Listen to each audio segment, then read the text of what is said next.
Olá, meus amigos. Nesse vídeo eu vou falar um pouco mais sobre geopolítica, que é a área que estuda a relação de poder entre os estados e indivíduos. Vou desconstruir três déspotas, mudando as narrativas para deixar claro o culto, a adoração e a glamorização construída pelos socialistas. Falarei um pouco sobre Lula, Nelson Mandela e Fidel Castro, os heróis das sombras da história. Lula, o pai dos pobres, em 2002, quando em campanha para o primeiro mandato de presidente, corria o Brasil com promessas de que iria acabar com a pobreza, resolver o atraso da educação e sanear o país de norte a sul e de leste a oeste. Durante os quase 14 anos de reinado petista, os únicos beneficiados foram os empreiteiros, como todos nós sabemos, os ditadores mundo afora, os banqueiros, os sindicatos, as ONGs e a camarilha do partido, incluindo ele próprio, o salvador da pátria e chefe absoluto das mamatas e negociatas.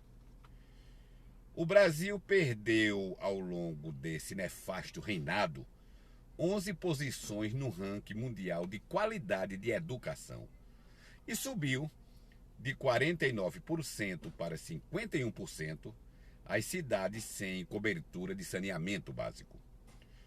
O número de homicídios ao ano subiu de 23 mil para 60 mil. E saibam vocês, nas regiões Norte e Nordeste, o número de homicídios cresceu em mais de 600% em uma década. O número de brasileiros mortos por falta de atendimento médico de emergência subiu de uma média de 900 para 6.800 ao ano. Segundo o IBGE, em 2016, ao final dessa desgraçada era de desgovernos petistas, o Brasil possuía 52% de pessoas vivendo como, vocês podem adivinhar? Óbvio, abaixo da linha da pobreza. Tudo, porém, não passou de falácias e de uma grande formação do curral eleitoral petista, principalmente no meu amado Nordeste. Bem, Nelson Mandela, outro queridinho dos comunos socialistas, considerado herói e libertador, foi um verdadeiro terrorista fora e dentro do poder. Utilizava minas e explosivos contra civis inocentes e assassinava negros da própria etnia Xhosa, que eram contrários à sua causa. Chegou a receber um prêmio Nobel da Paz e, assim como Lula, teve sua vida romanceada num belo filme. Ele era membro do Congresso Nacional Africano e um dos líderes do Partido Comunista da África do Sul. Era admirador de Fidel Castro, Che Guevara e do Politburo soviético, permitindo que o Kremlin controlasse o Congresso Nacional Africano através do Partido Comunista. Ele, junto com a mulher, praticaram verdadeiras barbáries em solo africano. E teve, vejam bem, em George Soros, segundo afirmam alguns, um aliado e financiador.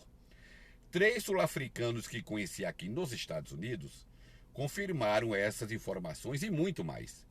E para não haver desconfianças na minha imparcialidade, adianto que 2 são brancos e 1 é negro.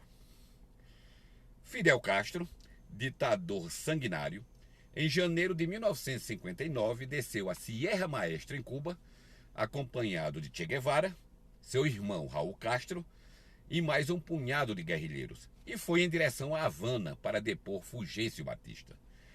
Após a recusa dos Estados Unidos em reconhecer o novo Estado de Cuba, uma vez que Castro se apropriou de todas as empresas e imóveis americanos em solo cubano, se aliou à União Soviética, que, claro, ficou radiante com a possibilidade de ter mísseis atômicos no quintal americano.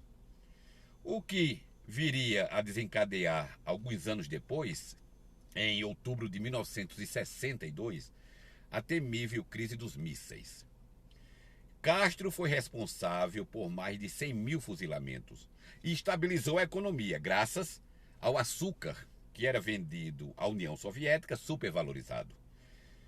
Com a queda do Muro de Berlim em 1989 e a consequente perda do comércio do açúcar para a extinta União Soviética, Cuba entrou em processo de miséria e decadência absoluta. Tirano e ditador, o glorioso Fidel vivia cercado de luxo em meio aos escombros cubanos e assim morreu. Essas três criaturas ainda são admiradas e aplaudidas pelos que vivem na bolha. Porém, as máscaras começaram a cair e a bolha a murchar. Mandela morreu em 2013.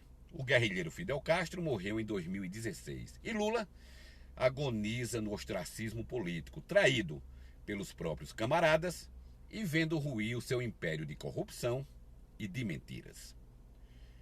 Bem, pessoal, essa foi uma pequena aula de choque de realidade. Eu sou Marcelo Torreão de Garanhuns, gravando dos Estados Unidos. Bom dia, boa tarde, boa noite.